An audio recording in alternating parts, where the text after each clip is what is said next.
Hi, my name is Galen McCown, and I am the designer of Super Snipers. So today I'm going to do a video, just take you through kind of what to expect from the Kickstarter version using the current prototype as an example. So the prototype was made at the Game Crafter. They did an absolutely fantastic job with it. It's what you're going to see in all the previews and reviews and playthroughs, but we got something different planned for the end. The cover art is gonna stay, but the size of the box is going to increase, something closer to an Azul style box, so you can just kind of get an idea of what the box looks like. I might redo this back a little bit, but otherwise, more or less, what you're going to see is just a larger size box. Okay, so let's talk components here. One of the major changes to the game, so the prototype has 45 of these focus polyominoes, right? And so the original version, it was, the 5 classic Tetris shapes, and 3 copies each in each color for a total of 45. And what was done is you would kind of randomize them in your the bag, you dump out half into the other bag, and then every round, you kind of randomly be picking between them. That was fine. The 2 issues with that, I think one, randomness obviously could play a factor. You could get stuck with a lot of shapes you didn't want or a lot of colors in a row. Additionally, every once in a while, you would run out of pieces and you would need to grab things from the discard, and just disrupted play. So the final version of these, there's going to be 60 focus, and each player is going to have 2 of each type, and for a total of 30 each, and they're going to have black and white borders around the end, so you know which is which, and you can easily separate them at the end. Okay, moving on, let's talk a little bit about the cards. So you can kind of see what the cards look like and the backs. It's pretty much going to stay the same. However, we do have alternate art unlocked for all the adrenaline cards, and additionally the back of the adrenaline cards is going to have a space where the adrenaline actually sits, so that it's kind of obvious where it goes during setup. So that'll be nice. And additionally, we unlocked one more character, hoping to unlock more, but there'll be more characters, alternative art. Instead of these hiding cards, which is what, again, you'll see in the previews, these are going to be replaced by discs instead. It's just easier to pick those up and flip those in the middle of the table instead of using cards. Other updates include that the AI cards right now and in the previews that you will see are dual-sided, so there's the basic power on one, adrenaline on the other.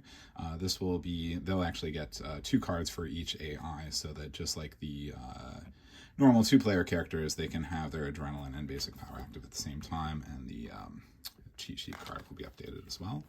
Okay, so that's for cards. Talk about locations a little bit. So locations, this is pretty much what they're going to be. So you've got, kind of the thick, like board style little boards. These are 4-inch by 4-inch. And you're playing your polyominoes into the location here. So each side has a 1 through 3. That stays the same. What's going to happen though is on the backs of these, we are going to add locations 4 through 6, and I'll show you the kind of temporary art right now, but basically what these are going to do on the backs is allow you to increase the difficulty. So they're going to add these little squares like this that don't exist on the 1 through 3, and these are called cover, and you can only cover those with that color focus being the name of the polyominoes. So it makes for a more challenging puzzle, and you can really one of the nice things about the final game is, and I have updated this in TTS as well, is that you're going to be able to individually change the difficulty. So if one player is doing a lot better, you know what, let's make them play on maps 2, 3, and 4, or 4 and 5, etc., or 4, 5, and 6. So you'll be able to adjust that way. Coming onto the target grids, these are currently being made on cardstock. Hoping to get a linen finish. Honestly, if we did well enough on the Kickstarter, I would make these PVC because I really like the feel of that. But still, any which way, I mean, cardstock's fine. They're nice and bright. So just like, you know, the locations and the target grids are the same places. So, you know, the backs of these will be a 4 through 6, and again, you'll see that these cover spots will be added. So on 4, there's just going to be 1 cover spot, but on 2, you're going to have to deal with 2 of them, and each one of these is going to have 3 innocents. So it really ups the difficulty, but ups it in a more incremental way than the base game and what you've seen in the previews. So there's a lot of, you know, if you just want to play a more challenging game because you're both better at the puzzles and you play 4 through 6, the difference between hiding at location 4 and hiding at location 6 isn't as great as it is between 1 and 3 in the base game, where you're only dealing with, you know, 1 innocent on 1 and then 3 on 3. So a lot of opportunities there.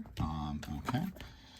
Next, let's talk about the scope boards. So I, in an effort to fit it in this box, which I really do like that box, but ultimately the game has outgrown the box, I made the scope boards as 2 pieces through the Game Crafter, dual layered, as you can see.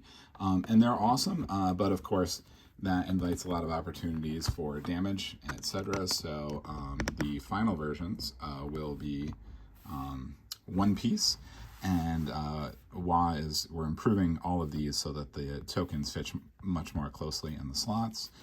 As you can see, the target grids kind of slide inside, and then you've got yourself a border to build up against on the edge, which is a really nice feature. If you played a lot of polyomino games, it's annoying the way they slide all around. This way you're kind of like building you know, within a border, which is really nice to be able to do.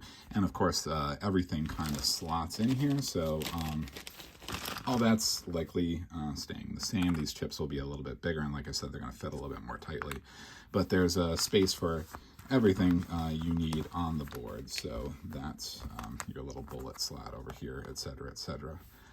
So yeah, this will be upgraded. This will be 1 piece. This will be really, really nice. These chips will get bigger. I would love to upgrade to acrylic chips again if we're able to do well enough in the Kickstarter. You got this fantastic reference card, which right now is it is actually a board, because when you make things from the Game Crafter, you can just use the spots that you cut out for anything. It doesn't quite work that way with the manufacturer, so these will be on cardstock, but there will be 2 of them. There'll be 1 for each player. And several reviewers have mentioned really liking those, and that basically once you learn the game, you can play directly from there. These little guys will be given stands. We tried to do it with a cardboard cutout. It's just not perfect. I really love the looks of these things, though. And they come in 2 different colors, which is pretty cool. So those will get stands. And then, yeah, so pretty cool. We've had requests to make these, you know, kind of plastic molds, which would be awesome. Not doable with this Kickstarter, but maybe with an upgrade. And that's what you're looking at for the game. You know, obviously there's a lot of other little parts, meeples, and these 10-second sand timers, and, you know, a bunch of other these ready GoDis, which we're going to get new art and graphic design for those as well. Yeah, so any questions, let me know. I hope this gives you a better sense of kind of what to look forward to, and thanks for watching.